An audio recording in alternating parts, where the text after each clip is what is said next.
नमस्कार। मैं हरीश चौहान और आप देख रहे हैं सामाजिक कहानियाँ चैनल। और आज एक फिल्म, भोजपुरी फिल्म के बारे में हम आपको बताएंगे। कुछ इसके बारे में कुछ बातें। और फिल्म बहुत पुरानी है, भोजपुरी फिल्म भौजी। लेकिन इसके सारे जो आर्टिस्ट हैं, कलाकार हैं, वह बॉलीवुड की फिल्मों से आते हैं। सुजीत कुमार जो अभी बॉलीवुड के फिल्मों में थे, कुमकुम, इंद्राणी मुखर्जी, असीम कुमार जैसे कलाकारों ने इस फिल्म में काम किया था।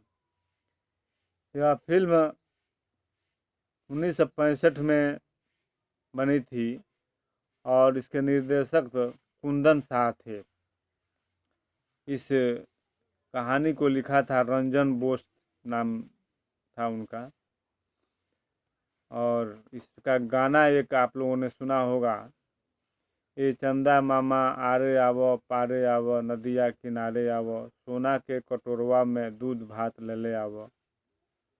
यह गाना उस समय अपने आप में बहुत हिट हुआ था और आज भी यह गाना गांव देहातों में, हमारे पूर्वांचल के साइड में बहुत चाव से सुना जाता है। हालांकि फिल्म बहुत पुरानी हो चुकी है और इसका फिल्म का कोई गूगल पर हमने सर्च किया लेकिन फिल्म नहीं मिली। गाना तो उसका मिला लेकिन फिल्म नहीं मिली। तो एक हम भी सुनी सुनाई बात आपको सुना रहे हैं, बोल रहे हैं। तो हिंदी फिल्मों की जो गायिका थी लता मंगेशकर जी, उन्होंने इस गाना को गाया था। और कहानी इसकी बहुत करुणा भरी कहानी इस फिल्म की है। करुणा से सराबोर फिल्म है यह। हर बात पर रोना, हर बात पर उदास हो जाना, यही इसकी खासियत है। कहानी है दो भाइयों की, सुजीत कुमार और असीम कुमार की। सुजीत कुमार एक बिना पढ़े लिखे किसान हैं। वे दिन भर मजदूरी करते हैं खेतों में और शाम को धोती कुर्ता और गमछा उनका पहनावा है। लेकिन अपने छोटे भाई असीम कुमार को वे बहुत चाहते हैं और उसको पढ़ा लिखा करके शहर में नौकरी करने लायक बना दिया है उन्होंने। असीम कुमार शहर में नौकरी करता है। दोनों भाइयों की शादी हो चुकी है। सुजीत कुमार की पत्नी जो है कुमकुम, सीधे साधे स्वभाव की औरत है। लेकिन असीम कुमार की शादी एक बड़े घराने में होती है और वे लोग बहुत घमंडी हैं, उजट हैं। कुछ इस रिश्ते नातों के बारे में ज़्यादा उन लोगों के पास वो सहानुभूति नहीं है।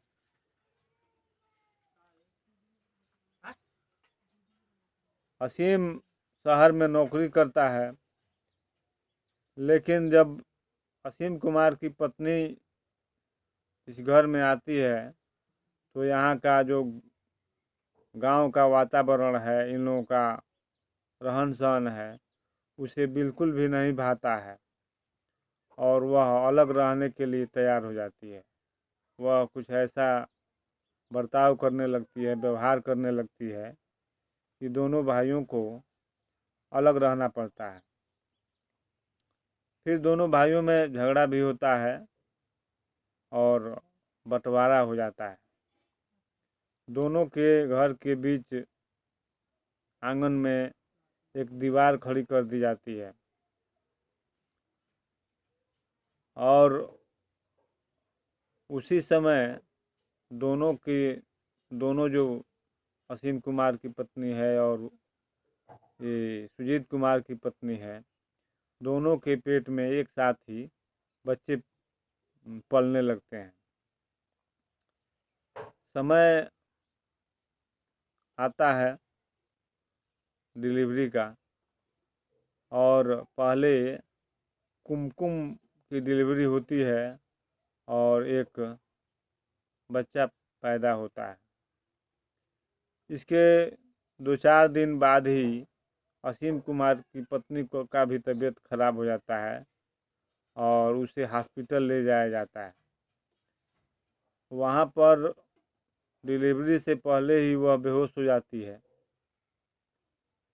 और उसे एक मरा हुआ बच्चा पैदा होता है।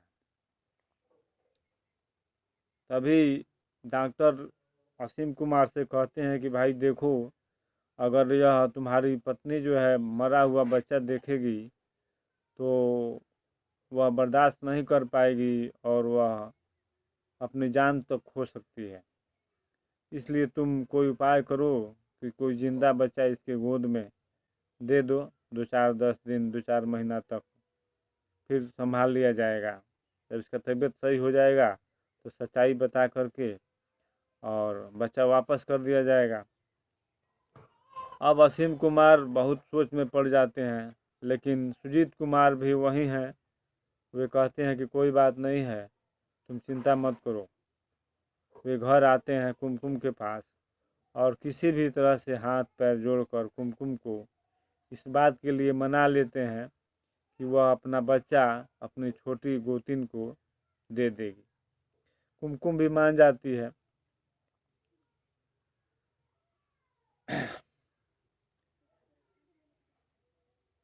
बच्चा चुपके से दे दिया जाता है, केवल डॉक्टर जानता है और सुजीत कुमार की पत्नी सुजीत कुमार और वसीम कुमार जानते हैं, बाकी कोई नहीं जानता है। असीम की पत्नी निरोग होकर के ठीक होकर के घर आती है। फिर वही घर में खटपट शुरू हो जाती है।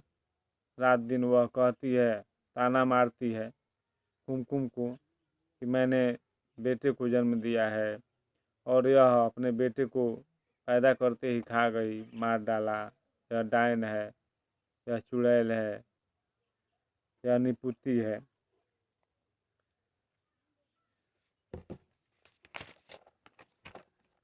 सुजीत कुमार न चाहते हुए भी भाई से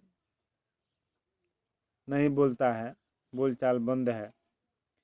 एक दिन असीम और उसकी पत्नी बेटे को सोता हुआ छोड़कर, बच्चा सो रहा है, दूध पीता है और 5-6 महीने का हो चुका है, उसको सोता हुआ छोड़कर दोनों पति पत्नी सिनेमा चले जाते हैं।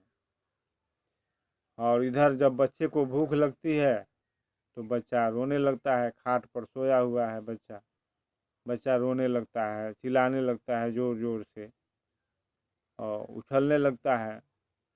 अब इसके कान में आवाज़ पड़ती है जब कुमकुम के, बच्चा तो इसी का है, अब उससे बर्दाश्त होता नहीं है। वह जितना वो कसम लगा करके गई है छोटी वाली असीम की पत्नी, सारे कसम को तोड़ करके वह अब दीवार को लांघती है, बच्चे के पास जाती है, बच्चे को उठा करके और दूध पिलाती है। और वहीं पर एक गाना गाती है, ये जो हमने आपको सुनाया, चंदा मामा आरे आवो पारे आवो। वो आसमान की तरफ देखती है और चंदा को बुलाती है और अपने बच्चे को दूध पिलाते हुए उसको थपकी देकर सुला रही है।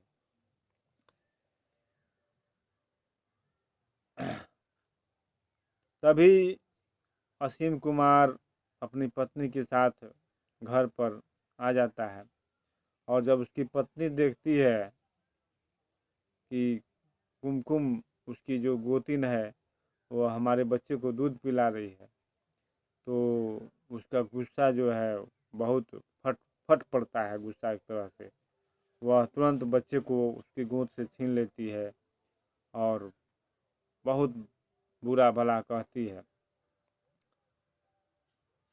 और उसके बच्चे का जितना दूध पिया है बच्चा, उसके मुंह में उंगली डाल डाल करके सारा दूध जो है उल्टी करवाती है। बच्चा उल्टी करता है और सारा दूध निकल जाता है। उसके कहने का मतलब ये है कि जो ये दूध पिलाई है वह जहर है, हमारे बच्चे को नुकसान करेगा। ये जहर वही हमारे बच्चे को भी मारना चाहती है। इसका बच्चा तो मर चुका है, हमारे बच्चे को भी ये मारना चाहती है। अब इसका तो दिमाग जो है वो ख़राब हो जाता है कुमकुम का बहुत, कि भाई बच्चा हमारा ही है और आज हम इतनी डांट खा रहे हैं। अब वह रोती हुई और माथा पीटती हुई अपने पति के पास आती है।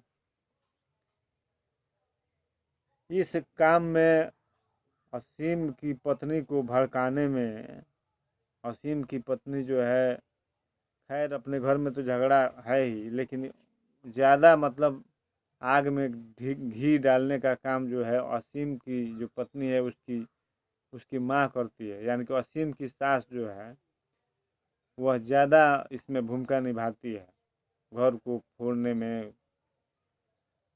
और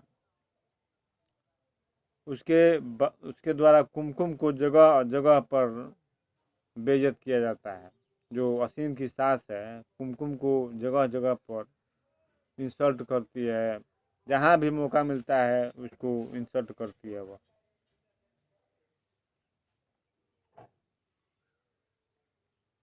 कुमकुम जो है इतनी बर्दाश्त वाली महिला है, इतनी सहन शक्ति है उसके पास कि इतना सब कुछ बावजूद होते हुए भी वह एक बार भी नहीं कहती कि यह बच्चा तुम्हारा नहीं है, बच्चा मेरा है। तुम्हारा बच्चा मरा हुआ पैदा हुआ था और हमने तुमको यह बच्चा तुम्हें जिंदा रहने के लिए दिया है।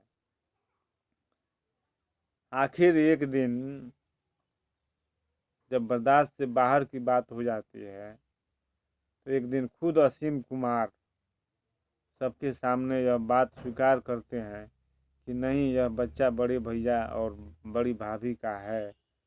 ऐसी ऐसी बात हॉस्पिटल में हुई थी, डॉक्टर ने हमसे ये कहा था और तब भैया भाभी ने चुपके से यह बच्चा हमारी पत्नी को दिया था ताकि वह जिंदा रह सके, उसे कोई झटका ना लगे। यह भाभी का ही बच्चा है। तब जा कर के असीम की पत्नी जो है उसको बहुत अपने व्यवहार पर पछतावा होता है और वह माफ़ी मांगती है सबसे, बड़ी गोतिन से, कुमकुम से और उसके पति से सुजीत कुमार से, और अपने पति से भी माफ़ी मांगती है। और कहानी जो है फिर दोनों साथ साथ रहने लगते हैं। तो यह कहानी आपको कैसी लगी हमको कमेंट में ज़रूर लिखिएगा और हमारे चैनल को सब्सक्राइब कीजिएगा और लाइक और बेल आइकन की घंटी को ज़रूर दबाइएगा। फिर हम आपके सामने ऐसे ही अच्छी अच्छी फिल्मों से या कविताओं से आपका मनोरंजन करते रहेंगे। तब तक के लिए हमें दीजिए इजाज़त और जय हिंद जय भारत। फिर मिलेंगे अगले वीडियो में।